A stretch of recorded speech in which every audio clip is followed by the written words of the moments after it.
BNP chairperson ও সাবেক প্রধানমন্ত্রী খালেদা জিয়ার চিকিৎসায় সহায়তা করতে ৫ সদস্যের একটি বিদেশি বিশেষজ্ঞ মেডিকেল টিম এভারকেয়ার হাসপাতালে পৌঁছেছে। হাসপাতাল সূত্র জানায়, ১ ডিসেম্বর দুপুর ২টা ৫০ মিনিটে টিমটি প্রধান ভবনে প্রবেশ করে। তারা শিগগিরই খালেদা জিয়ার চিকিৎসায় নিয়োজিত দেশি বিদেশি চিকিৎসকদের সঙ্গে বৈঠক করবে।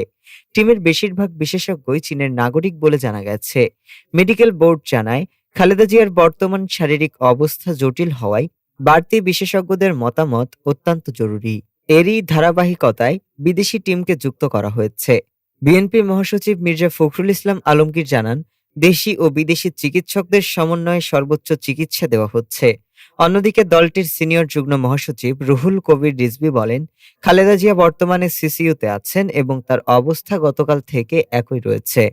তিনি বিভ্রান্তিকর তথ্য না ছড়ানোর আহ্বান জানান। ৮১ বছর বয়সী খালেদা জিয়া দীর্ঘদিন ধরে হৃদরোগ, ডায়াবেটিস, আর্থ্রাইটিস, লিভার সিরোসিস ও কিডনি জটিলতায় ভুগছেন।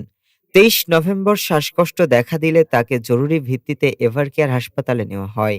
এর আগে ৭ জানুয়ারি তিনি উন্নত চিকিৎসার জন্য লন্ডন গেলে সেখানে ১১৭ দিন অবস্থান শেষে দেশে ফিরে আসেন।